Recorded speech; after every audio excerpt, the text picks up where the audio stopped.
अस्सलाम वालेकुम। ये इंटर की क्लास बैठी है। कमरा सुबह से यही होता है ना, मुझे तो यही लग रहा होता है कि वही बच्चे बैठे।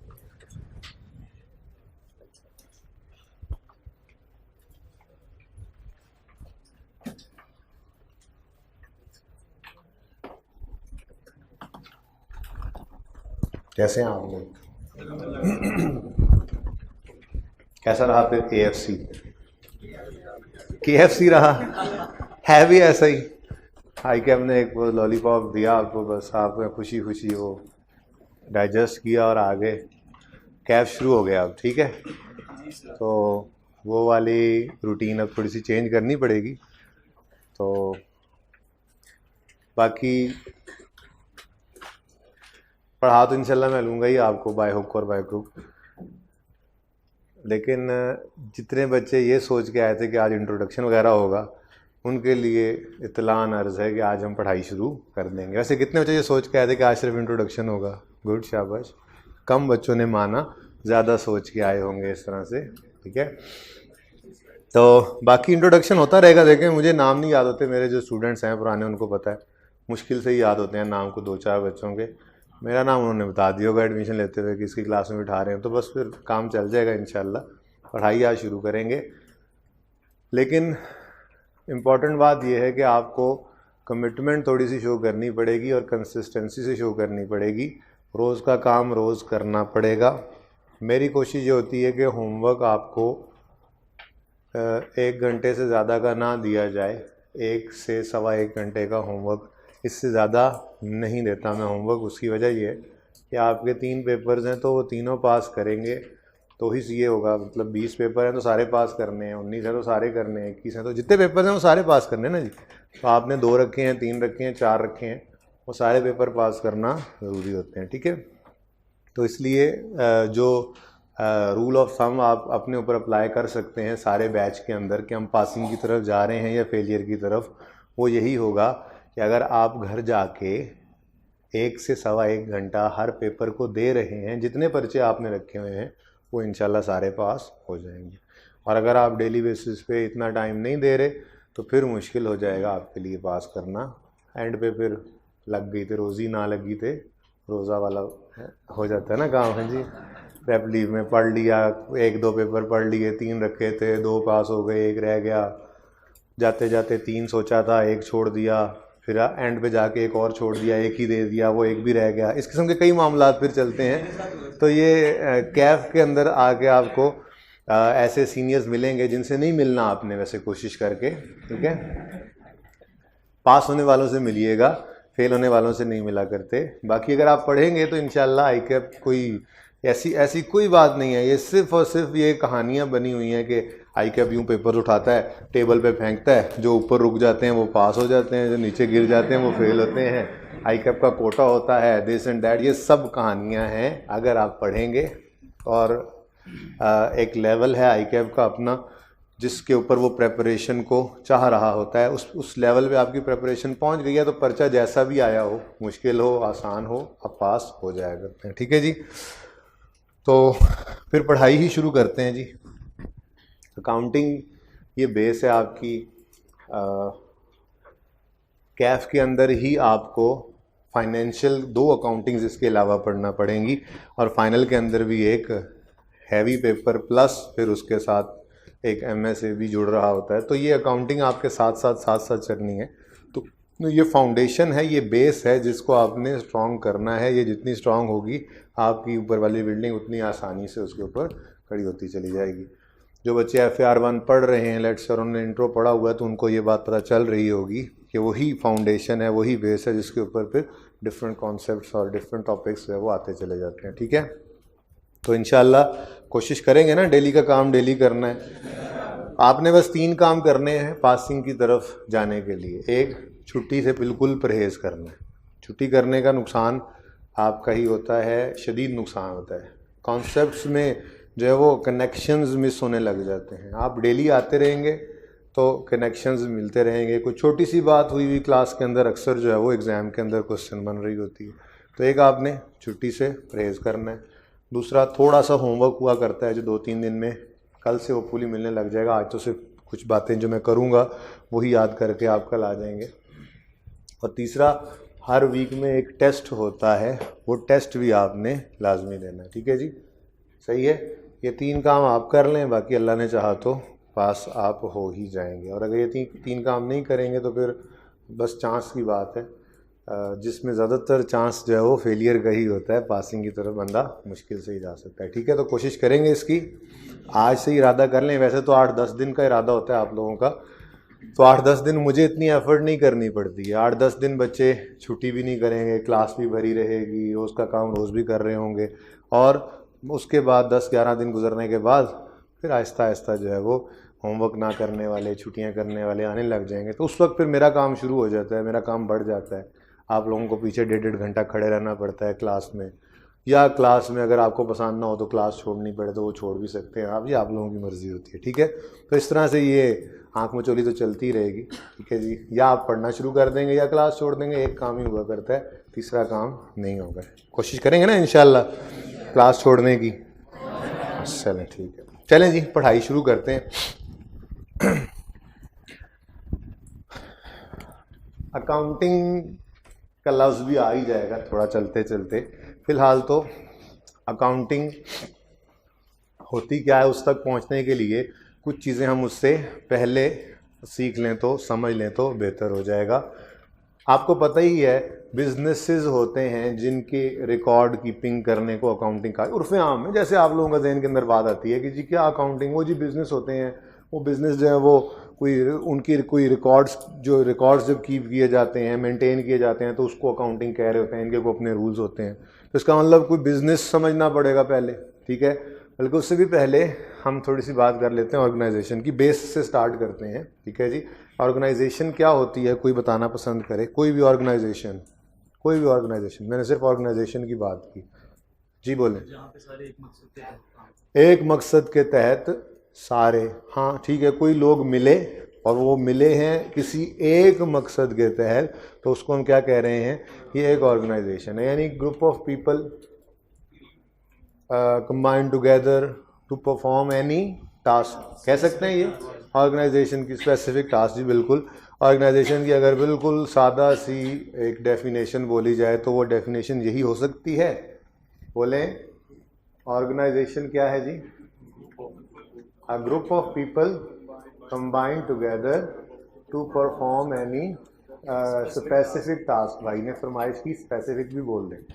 अ group of people combine together to perform any task. ये छोटी छोटी बातें साथ साथ लिखते जाएंगे हम इंशाल्लाह। तो तुम इधर आ जाओ, रजिस्टर ओपन करो।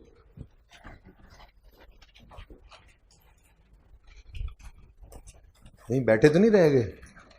हाँ दोबारा आए हो?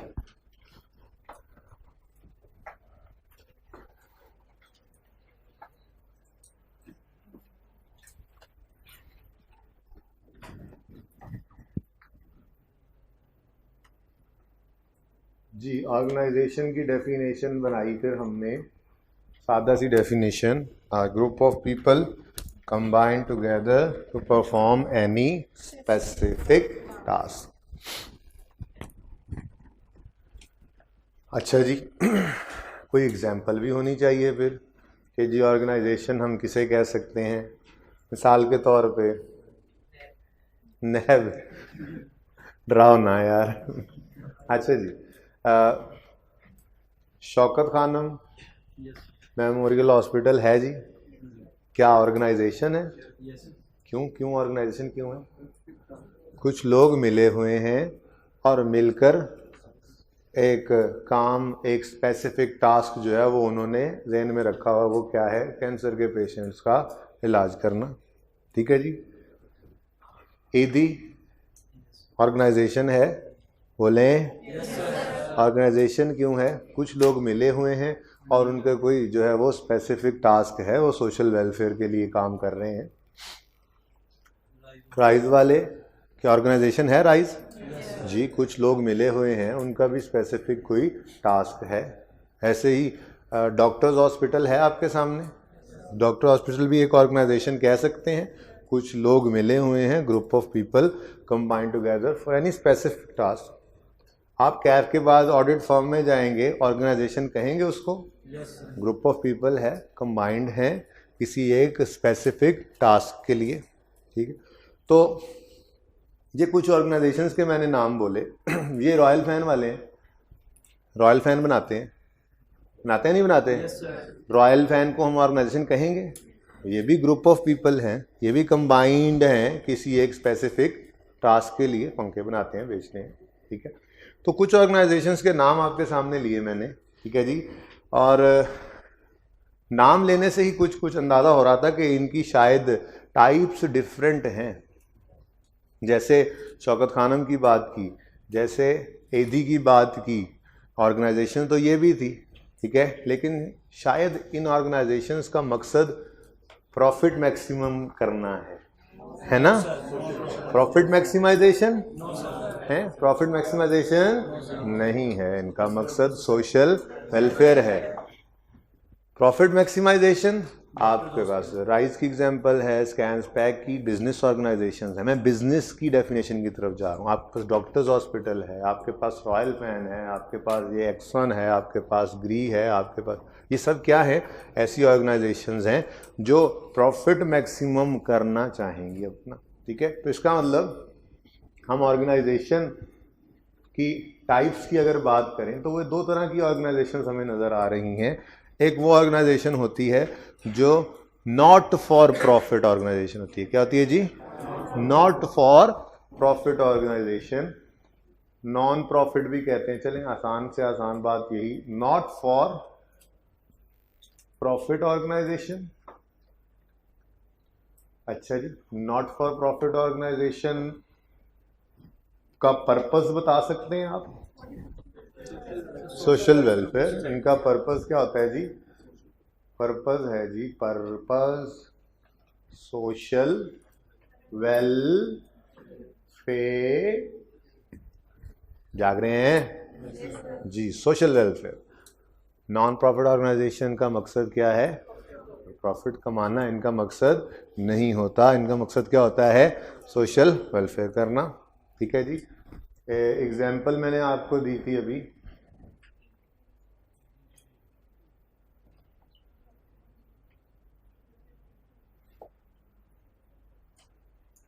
आप पंजाब यूनिवर्सिटी की बात भी इसी तरफ ले सकते हैं। गवर्नमेंट का इदारा है, प्रॉफिट सीकिंग इसका मकसद नहीं होता।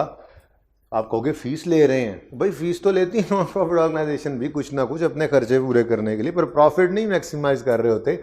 बहरहाल इसकी अकाउंटिंग चूँकि हमने यहाँ पे पढ़नी नहीं है नॉन प्रॉफिट ऑर्गेनाइजेशन की, इसलिए ज़्यादा डिस्कशन इसकी नहीं करूँगा। नॉन प्रॉफिट ऑर्गेनाइजेशन वो ऑर्गेनाइजेशन है जिसका मकसद सोशल वेलफेयर होता है। तो दूसरी किस्म कौन सी है जी? Profit seeking organization. Profit seeking कह लें, प्रॉफिट ओरिएंटेड कह लें। प्रॉफिट सीकिंग ऑर्गेनाइजेशंस का प्राइमरी ऑब्जेक्टिव सोशल वेलफेयर होता है? नो सर, प्रॉफिट जी नहीं, सोशल वेलफेयर ये कोई जो है वो अल्लाह वास्ते नहीं बैठे हुए रॉयल फैन वाले, राइज वाले, डॉक्टर हॉस्पिटल वाले, पैक स्कैन्स वाले, और ये आपके फर्गूसन वाले के पीएमजी वाले, ये लोगों का कोई मकसद सोशल, ठीक है सोशल रिस्पॉन्सिबिलिटीज़ भी कुछ होती हैं, कुछ इनकी वैल्यूज़ होती हैं, बट इनका प्राइमरी ऑब्जेक्टिव क्या होता है? Profit maximization. क्या मकसद है जी? Profit maximisation. एग्जाम्पल्स में हमने कहा था जी क्या एग्जाम्पल दी थी बोलो?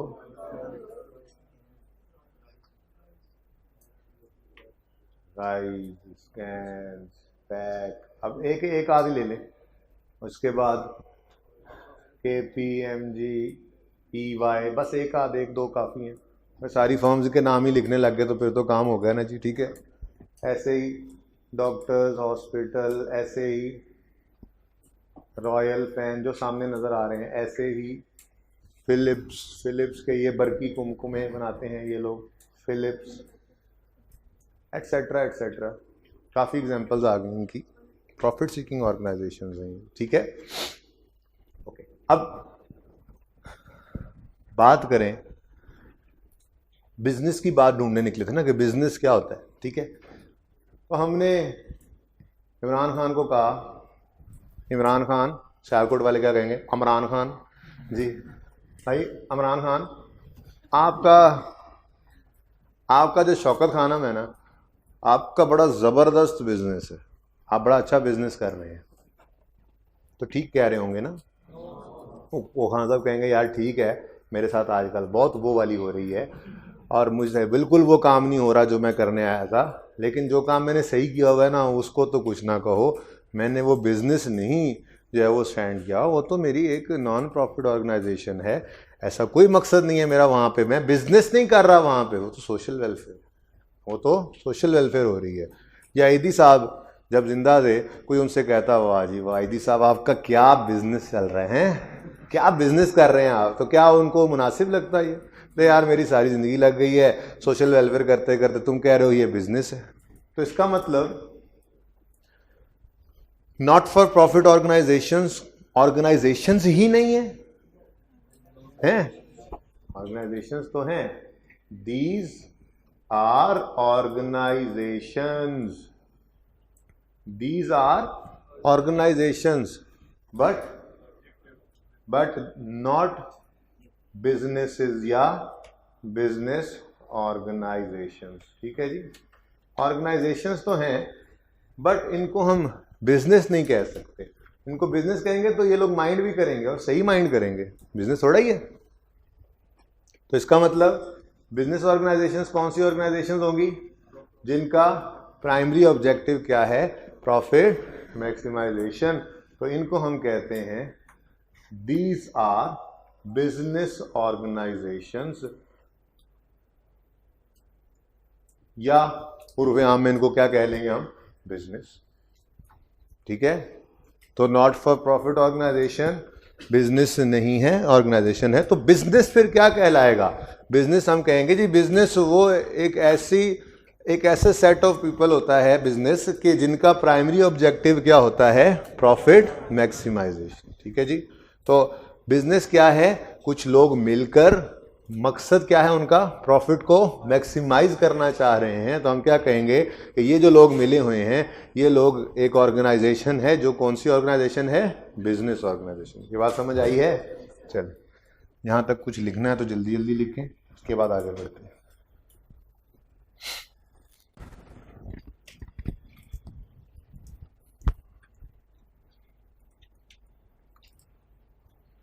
जी नोटेड, ओके।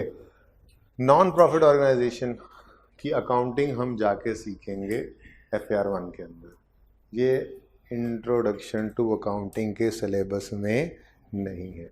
इसका मतलब हमारा फोकस कहाँ पे होगा जी, प्रॉफिट सीकिंग ऑर्गेनाइजेशंस पे। हम अकाउंटिंग सीखेंगे भी किसकी, प्रॉफिट सीकिंग ऑर्गेनाइजेशन। हमारे सिलेबस में कौन सी ऑर्गेनाइजेशंस को हम फोकस कर रहे होंगे, प्रॉफिट सीकिंग ऑर्गेनाइजेशन को। ओके, क्लियर है ये बात। चलिए, तो हमने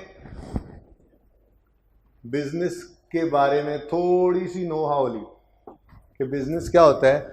बिजनेस एक ऐसी ऑर्गेनाइजेशन को कहते हैं जिनमें कुछ लोग मिलकर प्रॉफिट को मैक्सिमाइज करना चाह रहे होते हैं, ठीक है। थ्योरेटिकली ये इतनी इंपॉर्टेंट बातें नहीं है, कॉन्सेप्चुअली इंपॉर्टेंट है, इनको सीखते चलें, बस चलते चलें आगे जी। बिजनेस क्या है जी, बिजनेस एक ऐसी ऑर्गेनाइजेशन को कहते हैं जिसमें कुछ लोग मिलकर क्या करना चाह रहे होते हैं, प्रॉफिट को मैक्सिमाइजेशन, प्रॉफिट की मैक्सिमाइजेशन चाह रहे होते हैं। अब अगली बात, इस बिजनेस यानी इस ऑर्गेनाइजेशन जिसकी हम बात कर रहे हैं, जिनका मकसद प्रॉफिट कमाना है, इसकी भी कुछ टाइप्स हैं। तो टाइप्स ऑफ बिजनेस की बात कर रहे हैं हम एक्टिविटीज के हिसाब से। ये मैंने क्या लिखा है जी, विद रिस्पेक्ट टू एक्टिविटीज। आपने तो पूरा ही लिखना है, ठीक है ना जी, क्योंकि आपका पेपर अभी पास नहीं हुआ, मेरा तो पेपर पास है। तो बिजनेस की types with respect to activities दो हैं।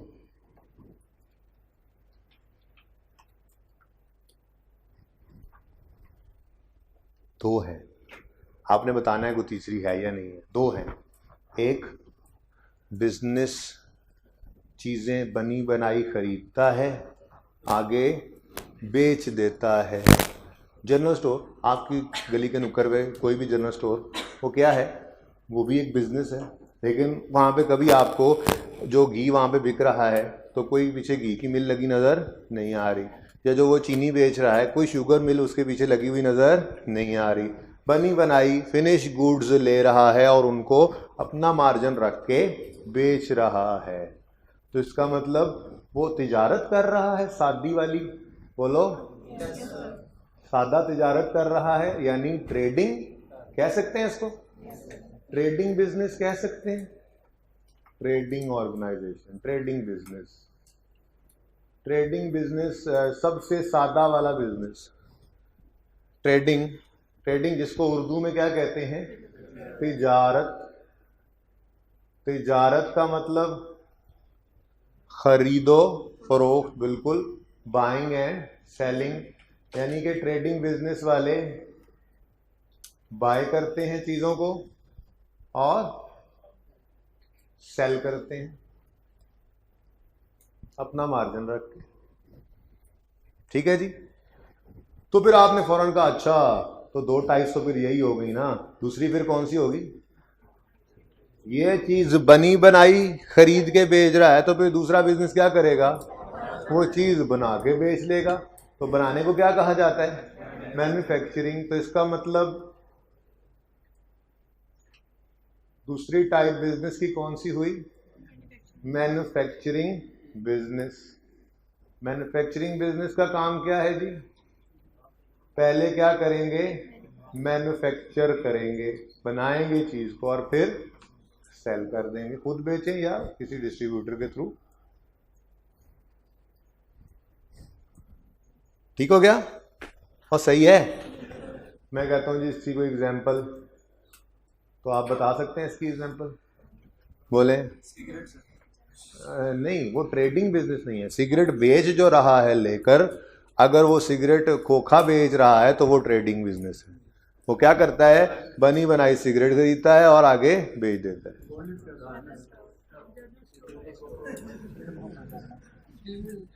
बेटा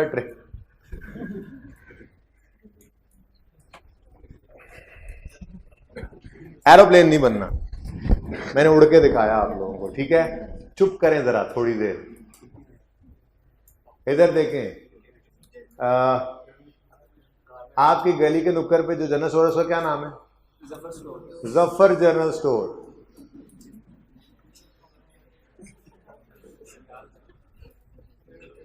ठीक है जी, चलें थोड़ा आगे बढ़ते हैं। हाइपर स्टार, थोड़ा और आगे बढ़ते हैं। मेट्रो सीएनसी, बात समझ आ रही है? थोड़ा और आगे बढ़ते हैं। जलाल सन्स, काफी है। इनमें से किसी को भी आप जाके देखें तो इनकी कोई अपनी मैन्युफैक्चरिंग नहीं हो रही होती। ये रिटेलर्स हैं, बनी बनाई चीज़ें, ट्रेडर्स हैं, ट्रेडिंग करते हैं, बनी बनाई चीज़ें खरीदते हैं और बेच देते हैं। ठीक है, Goldie will come now. Okay जी। तो ये है ट्रेडिंग बिजनेस। और मैन्युफैक्चरिंग बिजनेस का काम क्या है? चीज़ पहले बनाना फिर बेचना। बेचने के लिए वो खुद बेचें, जैसे आपको नज़र आता होगा बड़े बड़े स्टोर्स होते हैं सर्विस के, बाटा के। सर्विस वाले जूता बनाते भी खुद हैं, बेचते भी अपने आउटलेट पे हैं, अपने आउटलेट पे भी बेचते हैं, और देहातों में चले जाएं तो वो डिस्ट्रीब्यूटर से भी बेच रहे होते हैं, वहाँ अपना आउटलेट ना भी बनाएं तो इतना मसला नहीं है। लेकिन दोनों तरह के ऑप्शंस मौजूद ही होते हैं। बहरहाल काम उनका क्या है? पहले गुड्स बनाना और फिर बेचना। तो मिसाल के तौर पे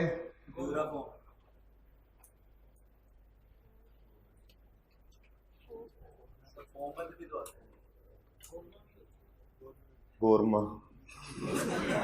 जी, कौन सा फोम भाई? मोल्टी फोम कर लेना यार, वो मुझे ड्यूरा के स्पेलिंग ही ना आए तो क्या करेंगे? मोल्टी फोम। अच्छा अच्छा, एक बात सुन लें, आज क्योंकि पहली क्लास है, ये बात बहुत ज़रूरी है पहली क्लास में करना। मोल्टी फैन, मोल्टी फोम तुम लिखवा लो फोम। ठीक है जी। उसके बाद ये ग्री एसी है, सब क्या कर रहे हैं? बना रहे हैं, बेच रहे हैं। इंटरवुड का फर्नीचर है,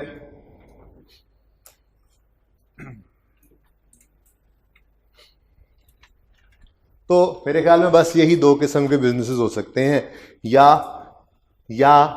चीज़ खरीद के बेचने वाला ट्रेडर, या चीज़ बना के बेचने वाला मैन्युफैक्चरर, और किसी किस्म का बिजनेस होता ही नहीं है। राइस को इधर रख लेते हैं, बच्चे खरीदते हैं, अपना प्रॉफिट रख के बेच देते हैं,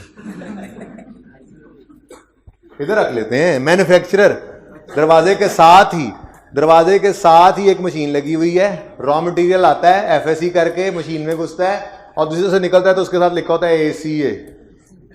मैन्युफैक्चरिंग हो रही है चार्टर्ड अकाउंटेंट्स की। हैं बोले सिर्फ राइस नहीं, डॉक्टर्स हॉस्पिटल क्या कर रहा है?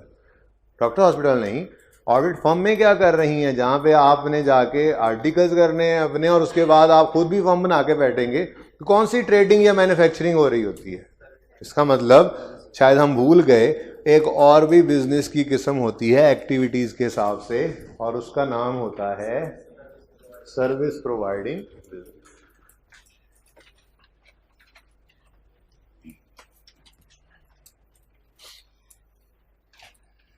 जी, सर्विस प्रोवाइडिंग बिजनेस असल में ना वो पहले 1-2 दिन बताना पड़ता है आप लोगों को, आदतें आप ही खराब होती हैं, ICAP से भी और AFC से भी। तो आदतें सही कर लेंगे ना इंशाल्लाह, अल्लाह ने चाहा तो सही हो जाएंगे। जी, service providing business, services are provided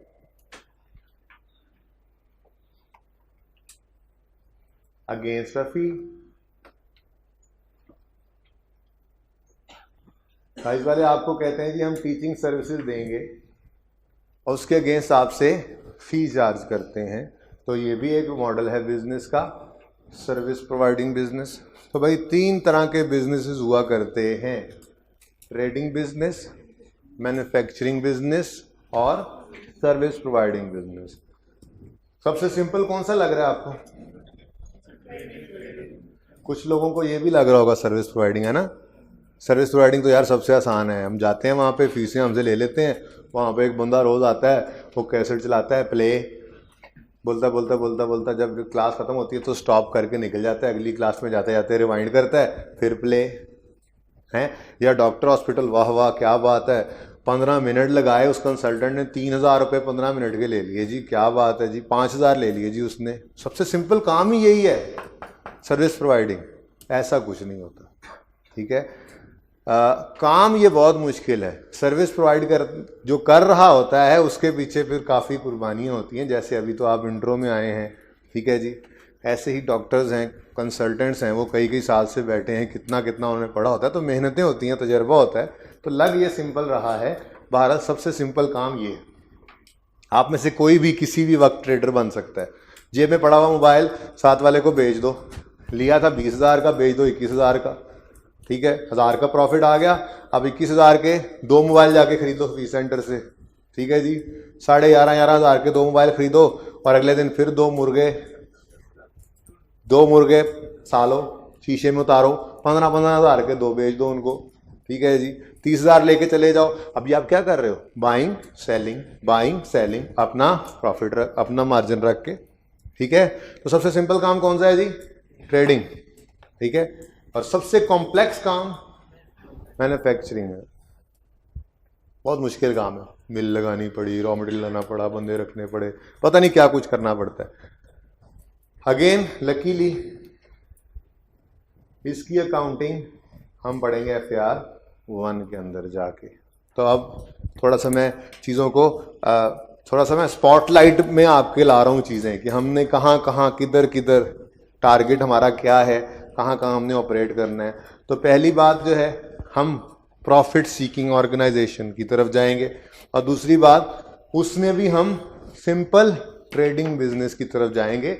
service organisation तो इससे भी सिंपल अकाउंटिंग है, बहरहाल आप कह सकते हैं, देख लेंगे कहीं पे क्वेश्चन देख लेंगे इसका भी आ गया, तो वो ज़्यादा सिंपल होता है। बहरहाल हम मैन्युफैक्चरिंग बिजनेस की तरफ नहीं जाएंगे, हम अकाउंटिंग जिसकी कर रहे होंगे वो एक तो प्रॉफिट सीकिंग ऑर्गेनाइजेशन होगी, दूसरा वो ट्रेडिंग वाला बिजनेस होगा।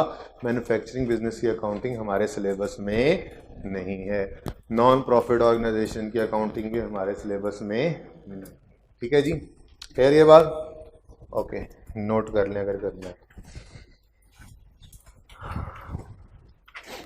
बात हमने की ऑर्गेनाइजेशन क्या है, फिर बिजनेस ऑर्गेनाइजेशन किसे कहते हैं, फिर किस किस किस्म के बिजनेसेस होते हैं, फिर बेसिकली चाह ये रहा था कि हम ये जहन के अंदर बस बैठ जाए हमारे कि हमने करना क्या होगा।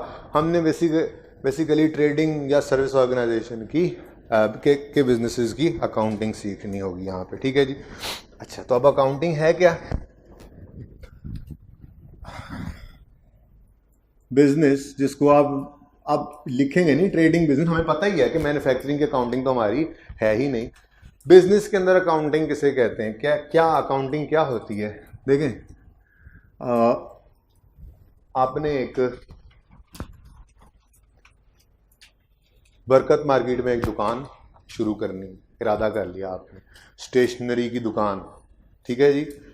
C1 स्टेशनर्स, C1 है ना आप लोग? C1 है ना? खैर है, स्टेशनरी कारोबारी क्या हो गया, बड़ी बड़ी दुकानें हैं फिर। और बिजनेस कर रहे हो, कुछ नहीं होता, क्या हो गया जी? C1 स्टेशनर्स हो आप। आपने इरादा किया ये बरकत मार्केट, ये ना सही, थोड़ी सी इधर सही, बरकत मार्केट, यहाँ पे हम स्टेशनरी की दुकान बनाएंगे, ठीक है जी। तो आपने दुकान खरीदी या किराए पे ली, कोई बात नहीं, दोनों तरह से काम हो सकता है, ठीक है। इससे भी पहले सोचा जाए तो आप घर से पैसे तो लेके आए होंगे ना, ठीक है। आप कुछ कैश लाए, फिर आपने कोई दुकान खरीदी, फिर आपने स्टेशनरी उर्दू बाज़ार से जाके ख़रीदी, फिर आपने शेल्फ बनाए दुकान में, हैं जी, फर्नीचर ख़रीदा कुछ, फिर आपने एक छोटू रखा, ठीक है जी, वो जो भाग भाग के काम करता है, ठीक है। तो उसकी कोई सैलरी आपने पे की होगी। फिर आपने जो दुकान के अंदर बरकी कुमकुमे लगाए जिनसे दुकान जगमग रोशन होने लग गई थी, उनके ऊपर भी कुछ बिल आएगा। आजकल तो वैसे ही तब्दीली आई है, ठीक ठाक बिल आएगा, ठीक है। तो इलेक्ट्रिसिटी भी आपके ऊपर पड़ी, वो एक्सपेंसेस हो रहे हैं, ठीक है। यानी कि आपने जब बिजनेस करना है तो बिजनेस के अंदर डिफरेंट हेड्स होंगे, डिफरेंट जिसको कहते हैं पार्ट्स होंगे उस बिजनेस में जो ऑपरेट हो रहे होंगे, मूव कर रहे होंगे, बढ़ रही होगी कोई चीज़, कम हो रही होगी कोई चीज़। आपने घर से पैसा निकाला, दुकान में ला के रख दिया, पैसा बढ़ गया दुकान में यकदम। आप चले गए उर्दू बाज़ार, वहाँ से आपने स्टेशनरी खरीदी, आके दुकान में रख दी, स्टेशनरी बढ़ गई। एक ग्राहक आया, स्टेशनरी खरीद के ले गया, स्टेशनरी कम हो गई। उसने छोटू ने काम किया, महीने के एंड पे उसको सैलरी दी, आपका कैश कम हो गया। जो ग्राहक आया था स्टेशनरी खरीदने, उसने पैसे दिए, कैश बढ़ गया। तो इसका मतलब है बिजनेस के अंदर डिफरेंट हेड्स हैं, बिजनेस के अंदर डिफरेंट बिजनेस के अंदर पार्ट्स होते हैं जो किसी भी ट्रांजैक्शन के वक्त जो है वो हिट होते हैं, ठीक है। कोई भी ट्रांजैक्शन जब होती है बिजनेस के अंदर तो पार्ट्स जो है वो मूव करते हैं फॉरवर्ड बैकवर्ड, ठीक है। इन बिजनेस के पार्ट्स की मूवमेंट को जब रिकॉर्ड करते हैं, मैं अंग्रेजी वाली डेफिनेशन नहीं लिखवा रहा, लिखने भी नहीं दूंगा आपको, जरूरत भी नहीं है अभी, ठीक है, समझे। बस बिजनेस के पार्ट्स हैं, ये बिजनेस के पार्ट्स के अंदर जब कोई भी ट्रांजैक्शन होती है तो मूवमेंट आती है। इस मूवमेंट को जब रिकॉर्ड किया जाता है तो इस रिकॉर्डिंग का नाम है अकाउंटिंग, दैट्स इट। बिजनेस के पार्ट्स डिफरेंट होते हैं, उन पार्ट्स में मूवमेंट आती है, वो मूवमेंट को जब आप रिकॉर्ड करते हैं तो उस रिकॉर्डिंग का नाम क्या है? अकाउंटिंग, ठीक है। अब हमने सीखना क्या है? सबसे पहले तो मूवमेंट की तरफ तो बाद में जाएंगे, पहले पता तो लगे कि बिजनेस के पार्ट्स कौन कौन से हैं जिनकी मूवमेंट की बात हम करेंगे, ठीक है। इन पार्ट्स को अकाउंटिंग की जबान में टेक्निकली स्पीकिंग कहा जाता है अकाउंटिंग हेड्स। क्या कहा जाता है जी? Accounting heads.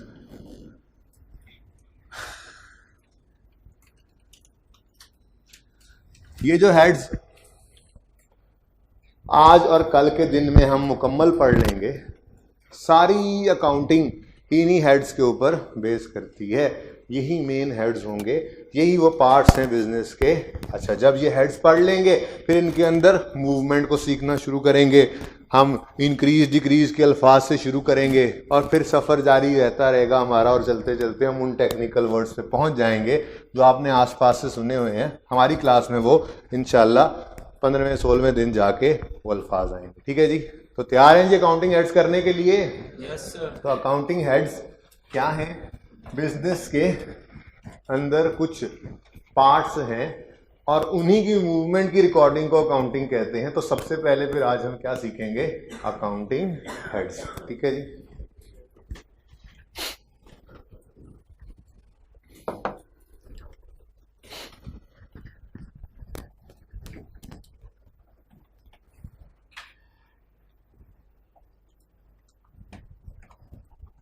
सबसे पहला हेड अकाउंटिंग के अंदर हम सीखेंगे एसेट्स। पहले डेफिनेशन लिखेंगे, उसके बाद फिर मैं कुछ एक्सप्लेन करता रहूंगा, एग्जांपल्स भी आती रहेंगी इंशाल्लाह। ठीक है जी। यार ये टीए कहाँ गया पता नहीं। Asset is a resource, asset is a resource owned by the business, owned by the business, owned by the business, which will give benefit in future.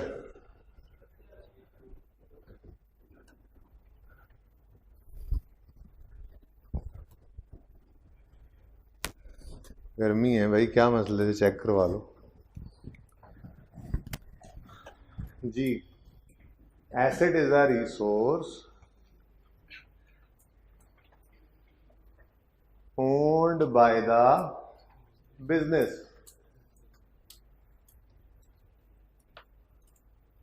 which will give benefit in future.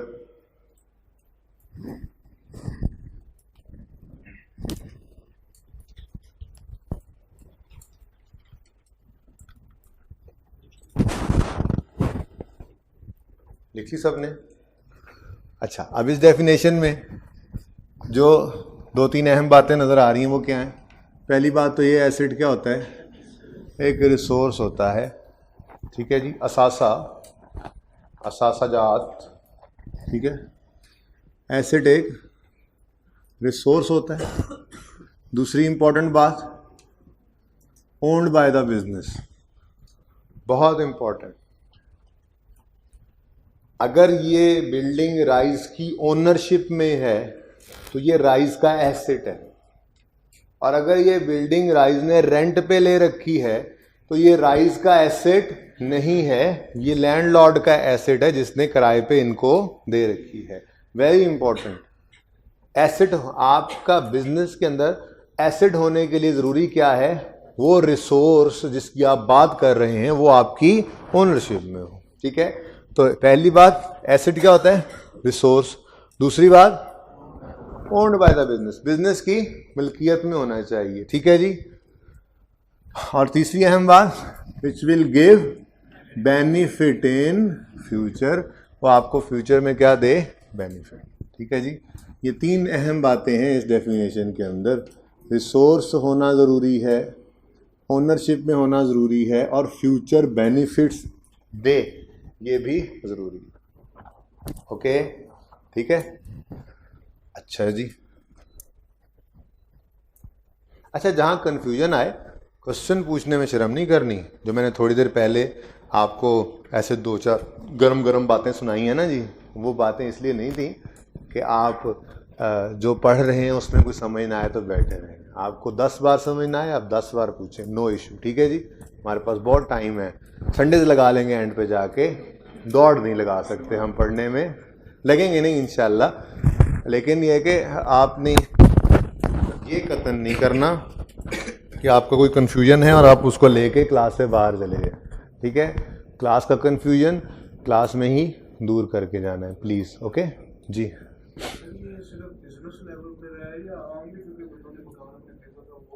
जी जी, अभी हम business की बात कर रहे हैं, लेकिन आपके पास जो एसेट्स हैं, नैब आपको आके कहेगा अपने एसेट्स को, वो क्या कहते हैं आजकल जी, वो उन्होंने साजात जो है वो डिक्लेयर ही नहीं किए हुए, ठीक है, रिटर्न ही नहीं भरी हुई, ठीक है। तो एसेट की डेफिनेशन यही है, चाहे वो आपके लिए है, चाहे वो मेरे लिए है, चाहे वो राइस के लिए है, चाहे वो रॉयल बैन के लिए है, लेकिन बात अलग हो रही है। बात हम कर इस वक्त किसकी रहे हैं? बिजनेस की, यानी एक ऑर्गेनाइजेशन जिसका मकसद प्रॉफिट मैक्सिमाइजेशन है। अभी हम फिर कुछ अरसा जो है वो सिर्फ उसी के कॉन्टेक्स्ट में सोचेंगे, हम सिर्फ बिजनेस के अंदर बैठ के सोच रहे होंगे कि ये बिजनेस का एसेट है, बिजनेस की ओनरशिप है, ठीक है जी, बिजनेस को फायदा देगा फ्यूचर में।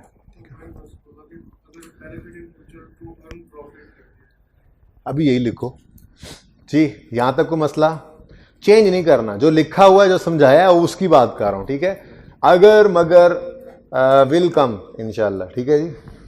ओके, जरा पॉज कीजिएगा। अच्छा जी, तो फर्दर दो क्लासिफिकेशन हो सकती हैं रिसोर्सेज की। वो रिसोर्सेज जिन्होंने फ्यूचर में हमें फ़ायदा देना है, वो रिसोर्सेज जो हैं उनकी मज़ीद दो क्लासिफिकेशंस की जा सकती हैं। अगर तो उस रिसोर्स ने हमें अगले कई साल फ़ायदा देते रहना है। एक रिसोर्स है बिजनेस के पास, resource owned by the business which will give benefit in future years, future 10 years, मिसाल के तौर पे अगले 10 साल में इस रिसोर्स ने हमें फायदा देते रहना है। तो मैं क्या ये कह सकता हूं कि हमारे इस रिसोर्स की जो लाइफ है वो ग्रेटर देन 1 ईयर है? बोले ग्रेटर देन 1 ईयर का मतलब 1 साल या उससे ज्यादा। 1 साल को छोड़ो, अब ये कुछ बच्चे आज जब पढ़ाऊंगा ना ये सोचने लग जाए 1 साल, एग्जैक्ट 1 साल का क्या करें, चलो इससे नीचे वाले तो इधर आ जाएंगे शायद, कुछ ऊपर वाले उधर जा रहे हैं, जो एग्जैक्ट 1 साल होगा उसका क्या करेंगे वो फिर देखेंगे, ठीक है जी। फिलहाल आपने बस ऐसे ही सोचना है जिसकी लाइफ 1 साल से ज्यादा है, ठीक है। ऐसा रिसोर्स जिसने अगले कई साल तक हमें फायदा देते रहना है, तो हम क्या कहेंगे, इसकी लाइफ 1 साल से ज्यादा है। ऐसा रिसोर्स जिसने अगले कई साल तक हमें फायदा देते रहना है, या यूं कह लें कि उससे फायदा हासिल करने के लिए हमें अगले कई साल उसे इस्तेमाल करना पड़ेगा। मिसाल के तौर पे आपने आज एक बिल्डिंग कंस्ट्रक्ट की, आज शायद उस बिल्डिंग कंस्ट्रक्ट करने के ऊपर आपका 1 करोड़ रुपया लग गया हो, ठीक है। अब आप कहो नहीं जी नहीं, 1 महीने के अंदर अंदर ये सारा फायदा दे हमें, क्या ये मुमकिन है? नहीं, आपको शायद अगले 10 साल तक किराए पे चढ़ा के इससे पैसे रिकवर करने पड़े। बात समझ आ रही है?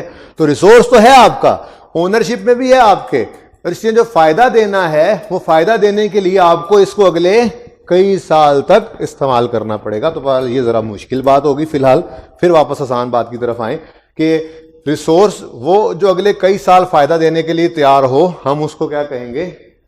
हम उसको कहेंगे नॉन करंट रिसोर्स, यानी नॉन करंट एसेट। क्या नाम देंगे जी? Non current asset. Non current का मतलब पता है, करंट अफेयर्स भी सुना हो, करंट अफेयर्स जी, आजकल के क्या हालात चल रहे हैं, ठीक है। तो ये नॉन करंट है, ठीक है। नॉन करंट का दूसरा नाम जो ज्यादा अच्छा समझ आता है वो क्या है जी? फिक्स्ड एसेट्स, ठीक है जी। लेकिन ये फिक्स्ड एसेट्स से ज्यादा नॉन करंट एसेट्स इस्तेमाल होता है। बहरहाल दोनों ही इंटरचेंजेबली यूज होते हैं। ऐसा रिसोर्स जिससे आने वाले फायदे की उम्र, या यूं कहें जिससे फायदा हासिल करने के लिए अगले कई साल उसे इस्तेमाल करना पड़ता है, ऐसे रिसोर्स को हम क्या कहते हैं? नॉन करंट एसेट या फिक्स्ड एसेट। मिसाल के तौर पे लैंड, क्या ख्याल है? ऐसे ही है ना, लैंड से तो फायदा, आपने आज जमीन खरीद ली और अगले कई साल तक आप उसको रखें, एप्रिसिएशन का फायदा भी है, ठीक है। आप उसके ऊपर बिल्डिंग बना लें, अगले कई साल तक किराए पे चढ़ी रहेगी, ठीक है जी, फायदा आ रहा है। ऐसे ही बिल्डिंग भी है। ऐसे एसेट्स हैं जिनकी लाइफ 1 साल से ज़्यादा है। ऐसे एसेट्स नहीं है जो 1 साल में ही ख़त्म हो जाएंगे, दम तोड़ जाएंगे, ऐसे एसेट्स तो नहीं है। बिल्डिंग है, प्लांट है, मशीनरी है, इक्विपमेंट है, फर्नीचर है,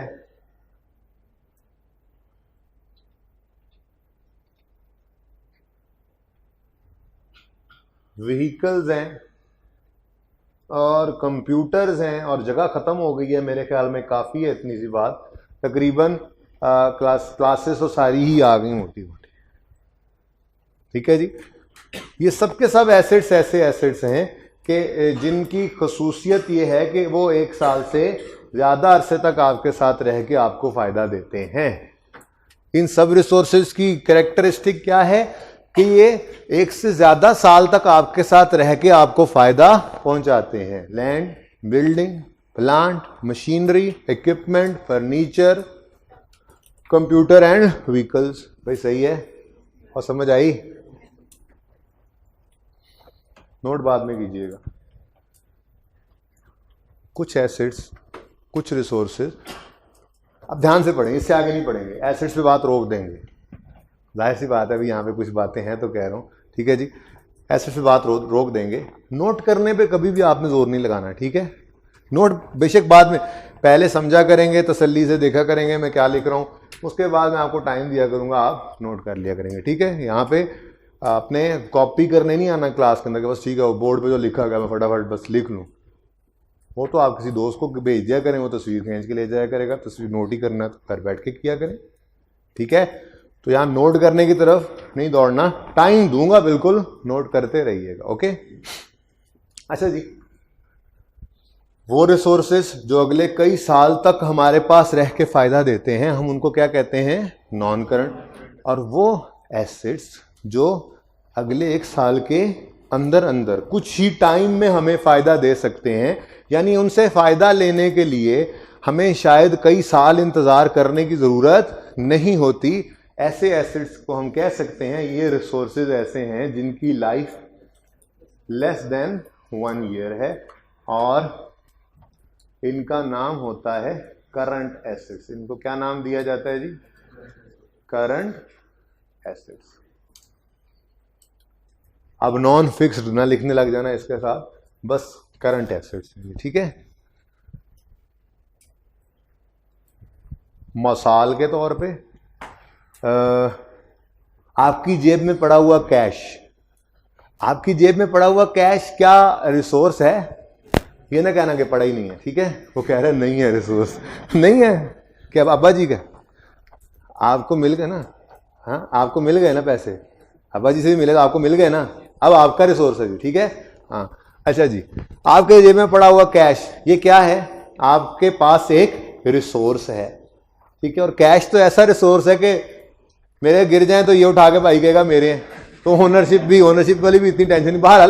बहरहाल कैश क्या है? आपकी जेब में पड़ा हुआ एक रिसोर्स है, आपके जेब में है तो ओन्ड बाय यू। ठीक है, और फ्यूचर में बेनिफिट देगा जी, बिल्कुल देगा, बल्कि इस एसेट को शायद फायदा लेने के लिए हमें 5 साल रखने की जरूरत नहीं है। ऐसे जेब से निकालो, ऐसे बर्गर खा लो।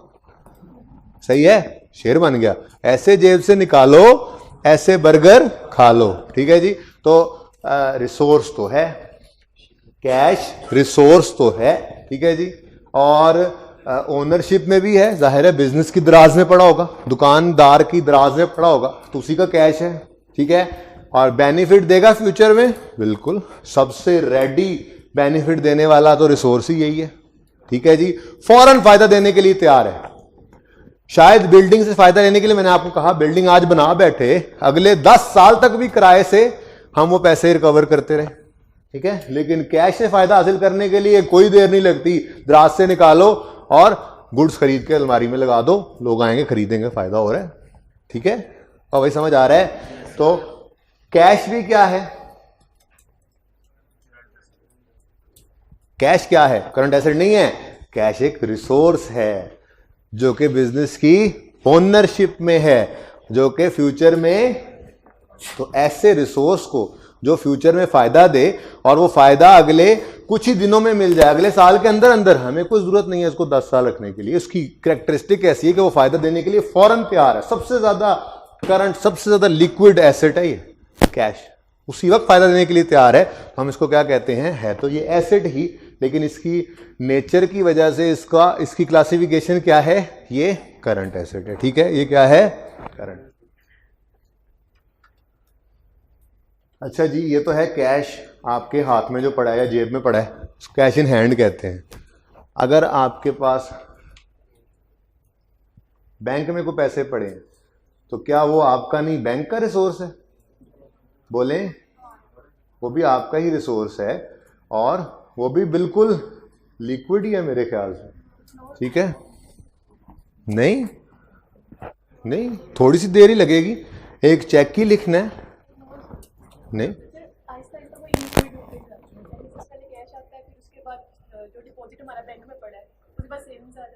नहीं, मैं इनको लिक्विडिटी की प्रेफरेंस के साथ तो लिख ही नहीं रहा इस वक्त। मैं तो जस्ट अभी, आज तो पहली क्लास है हमारी, अभी मैं सिर्फ ये बता रहा हूं कि जिनकी लाइफ 1 साल से ज्यादा वो नॉन करंट और जिनकी 1 साल से कम वो करंट, वो तो फिर आगे देखेंगे इंशाल्लाह आहिस्ता आहिस्ता कि इनके अंदर भी किन किन चीजों के नाम आएंगे। आज तो मैं शायद सिर्फ एक इसके बाद डेटर का लफ्ज लिख दूं, लेकिन उसके अंदर भी कितनी चीजें आएंगी आने वाले दिनों में। सिर्फ इन्वेंट्री लिखते हैं, अभी तो चलेंगे आगे। आज तो पहली क्लास है, लोग तो इंट्रोडक्शन के लिए आए थे, मैं तो ऐसे ही फंसा लिया, पढ़ाने के ऊपर लगा दिया। बहरहाल जी, तो कैश इन हैंड, ठीक है जी, करंट एसेट, रिसोर्स है, ठीक है, ओनरशिप में है, फायदा देने के लिए बिल्कुल रेडी खड़ा है। कैश एट बैंक भी क्या है, रिसोर्स है, ओनरशिप में है, अगर बैंक के अपने अकाउंट में पड़ा हुआ है और रेडी है ये भी फायदा देने के लिए। चेक लिखो, एटीएम यूज करो, डेबिट क्रेडिट कार्ड यूज करो, फायदा देने के लिए तैयार है। ठीक है जी, ओके। अब आज की दो आपके लिए थोड़ी सी मुश्किल डेफिनेशन की तरफ चलते हैं। पहली है डेटर्स। अच्छा चलें, एक काम करते हैं, डेटर्स और उसके बाद अगली चीज है इन्वेंट्री या स्टॉक। आप ऐसा करें, इतनी बात नोट कर लें, जब ये नोट कर लेंगे तो मैं डेटर और इन्वेंट्री के ऊपर बात शुरू करता हूं। ठीक है जी, जल्दी करें जी। डेटर्स की हेडिंग दें, जरा डेटर्स पे बात कर लें।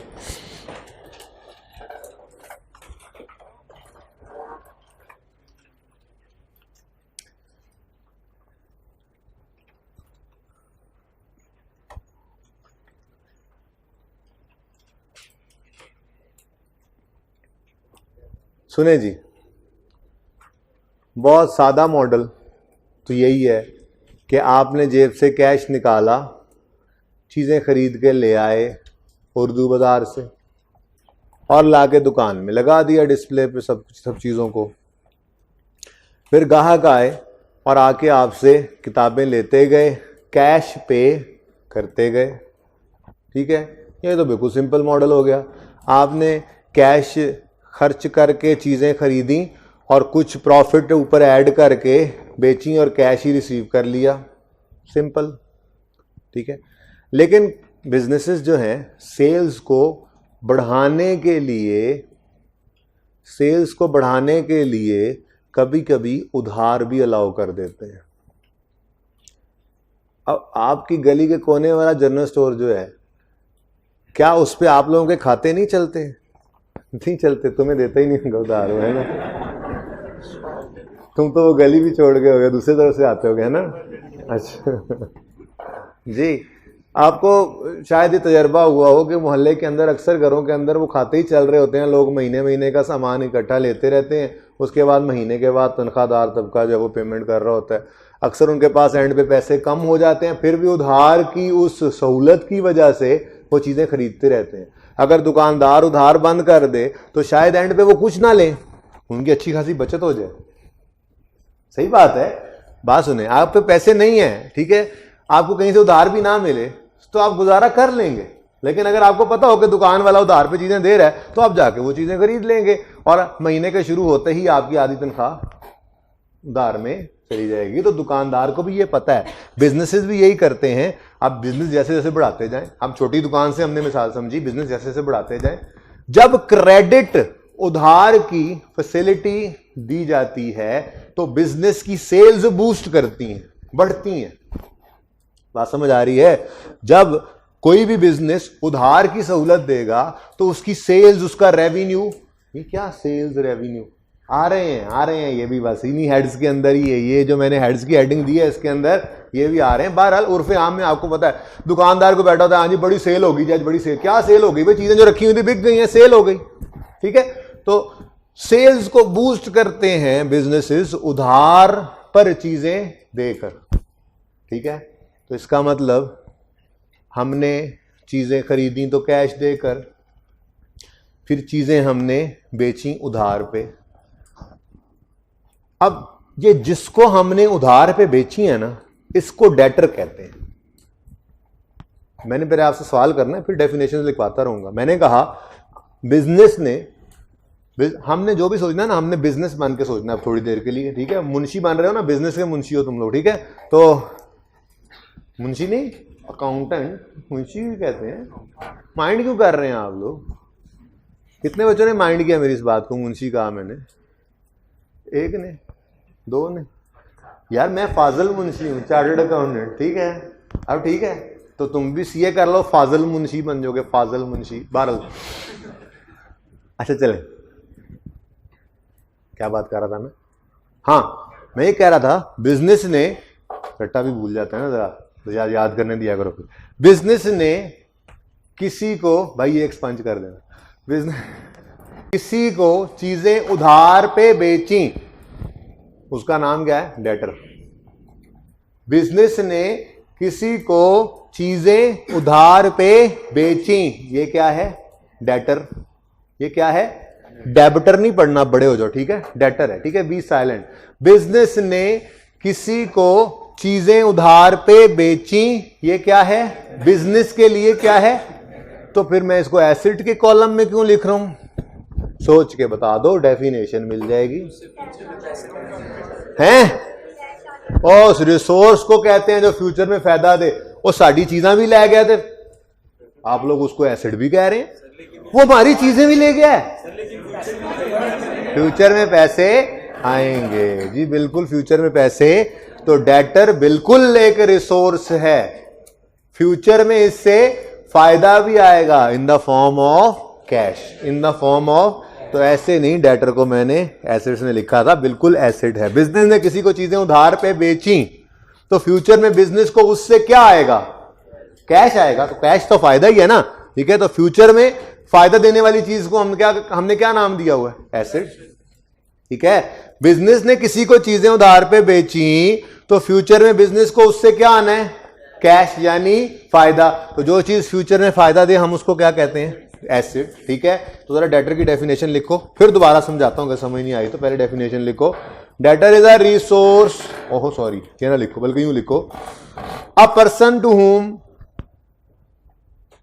अ person to whom goods are sold on credit।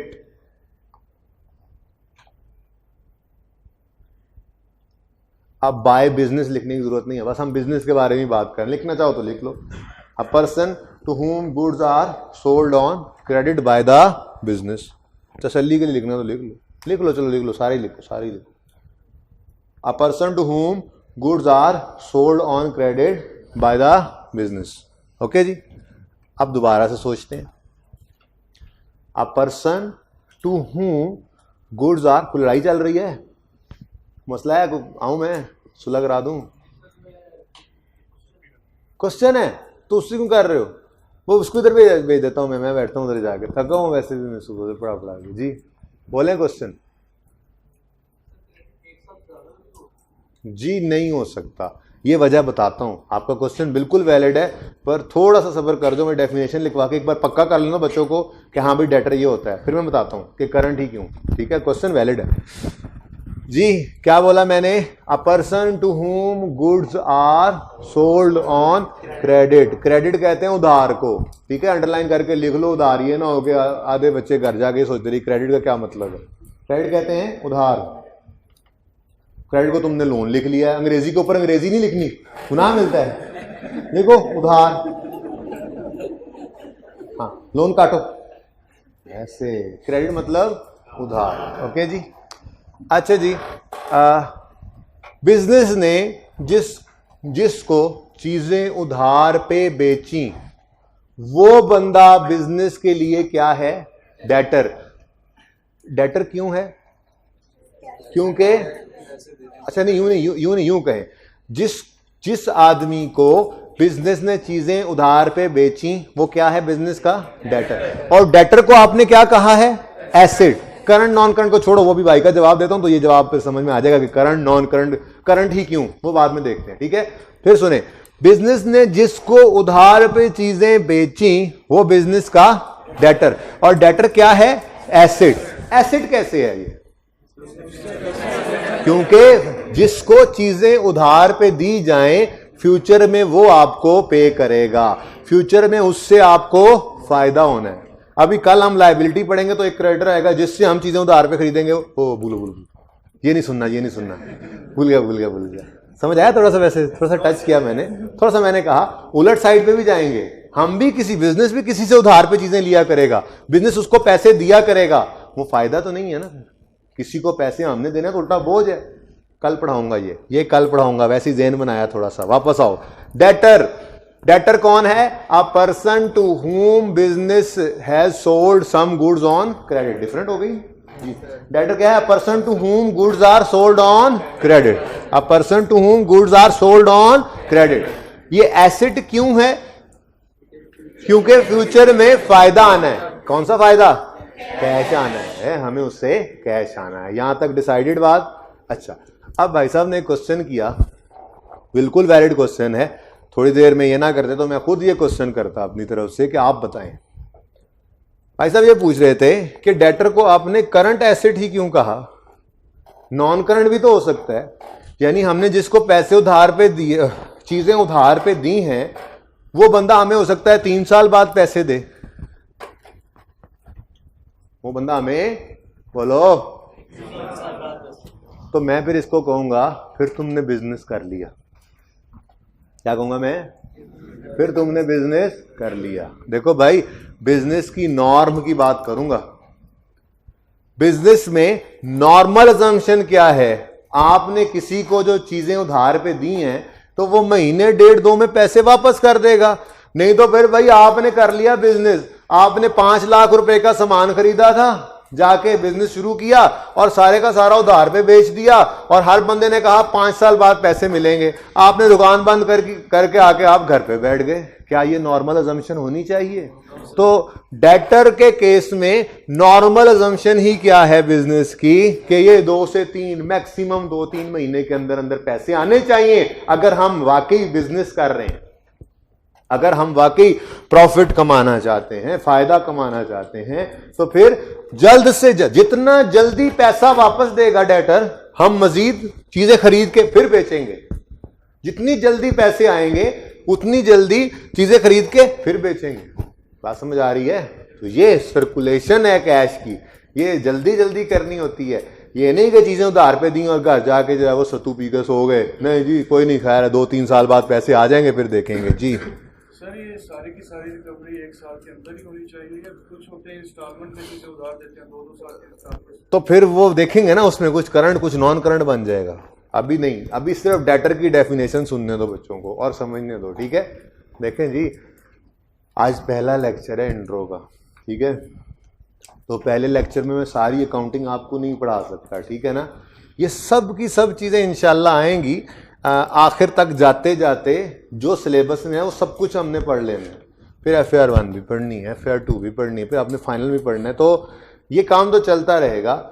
कोशिश ये करें कि अभी, क्योंकि अभी आप नए नए आए हैं, बहुत सी चीज़ें ऐसी आपको लगेंगी कि यार ये भी पूछना है, ये भी पूछना है, बिल्कुल ठीक होगा, लेकिन शायद उसका टाइम थोड़ा सा आपको जो है वो मतलब थोड़ा सा होल्ड करना पड़ेगा। ये स्टार्ट है इस वजह से, क्योंकि स्टार्ट के अंदर कुछ बच्चे बीकॉम से आए हुए हैं, कुछ बच्चे आईकॉम करके आए हुए हैं, कुछ बच्चे एफएससी वाले हैं, कुछ जो है वो सादा एफए वाले भी आए हुए हैं, ठीक है।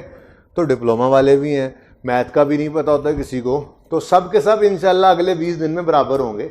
लेकिन तब तक आप लोगों ने थोड़ा सा, मेरे लिए सब बच्चे एक जैसे हैं ना, तो जो अकाउंटिंग बैकग्राउंड से नहीं है, कोशिश करनी है कि उनको ज़रा आपने तंग नहीं करना। मेरी कोशिश यही होगी कि मैं उनको तंग ना होने दूं।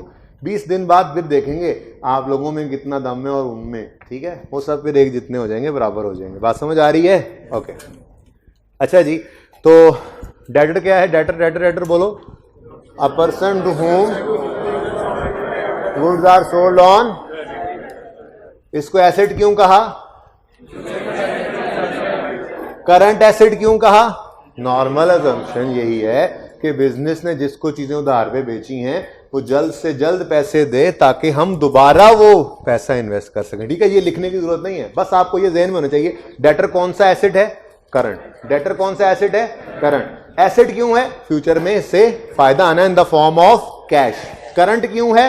नॉर्मल अजम्पशन है, बस किसी को बताने, कोई पूछ रहे तो बता देना, लिखना कहीं नहीं होता। ओके, नेक्स्ट क्या है जी?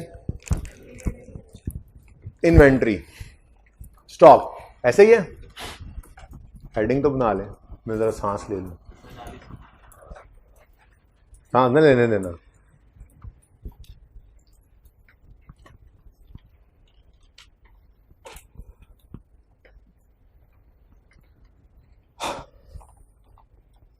अच्छा जी, इन्वेंट्री या स्टॉक एक ही बात है।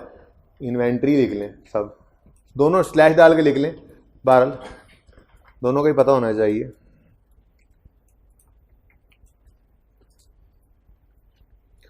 जो चीज़ें हम स्टेशनरी की खरीद के लाए थे उर्दू बाज़ार से, हमारा पीरियड एंड हुआ, वो सारी की सारी चीज़ें बिक ना सकी। कुछ चीज़ें बिकने से रह गई, कुछ चीज़ें बिकने से, तो उनको मैं क्या कहूँ? ये सेल है, बिक गई। ये परचेज हैं, खरीदी नहीं। ये हमारे, और सुनते नहीं हो आप लोग आमतौर पे, दुकानदार के पास दूसरा दुकानदार है, हाँ भाई आप दूध का कितना स्टॉक पड़ा है? स्टॉक का मतलब क्या है? खरीदी हुई चीज़ है, अभी आगे बेची नहीं, ठीक है। तो सादा सी डेफिनेशन इसकी भी लिखो, इन्वेंट्री की लिखो, unsold items, unsold items which were purchased for selling purpose. Unsold goods or items, unsold items which were purchased for selling purpose.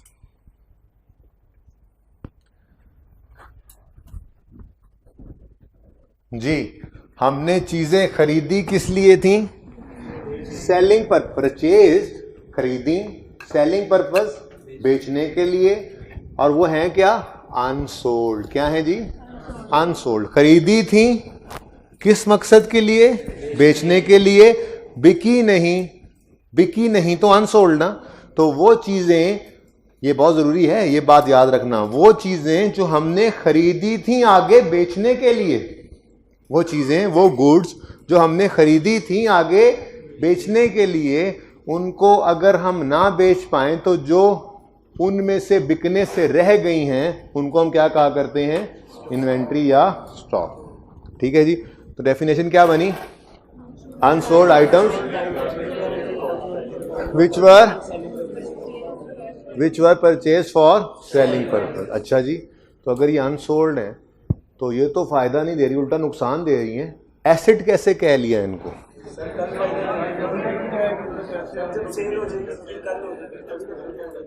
भाई इस वक्त अनसोल्ड है, लेकिन फ्यूचर में ये बिकेंगी। जब बिकेंगी तो बिक कर फायदा देंगी। तो आज मेरे पास स्टॉक क्या है? एक रिसोर्स है। ये फ्यूचर में मुझे फायदा कैसे देगा? बिक के पैसे आएंगे ना, ठीक है। तो रिसोर्स भी है, ओनरशिप में भी है, फ्यूचर में फायदा भी देगा। तो इसलिए इन्वेंट्री भी क्या है? एसेट, इन्वेंट्री भी क्या है, एसेट। बात समझ आई? करंट क्यों? किसी उसी बंदे ने सवाल किया है। अब किसने किया है? हाँ तुम ही बताओ, बताओ ना भाई। देखो मैंने डेटर के बारे में भाई को बताया, उसने सवाल नहीं किया। डर के नहीं किया या समझ आ गई है? समझ आ गई। तुम भी बताओ।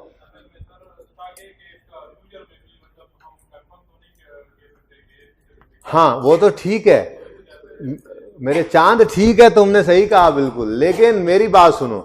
क्या मैं ऐसा बिजनेस बनना पसंद करूंगा कि जो मेरे पास आज स्टॉक पड़ा है अनसोल्ड, अगले 10 साल वो ना बिके? नहीं। इन्वेंट्री जितनी जल्दी बिकेगी उतना अच्छा है। और भाई 6 महीने गुजर के तो तुम्हारे तो स्टॉक ही का ऑब्सोलीट हो जाए। तुम कपड़े का कारोबार कर रहे हो, अगर तुम सब्जी की दुकान लगा के बैठे हो तो सुबह तक टमाटर सारे खराब हो जाएंगे। ठीक है, तो इन्वेंट्री की नॉर्म बिल्कुल वही है। आप जल्द अज जल्द अपनी इन्वेंट्री को कन्वर्ट करना चाहेंगे सेल में, ताकि उससे फायदा आए और फिर नई इन्वेंट्री खरीद कर रखी जाए।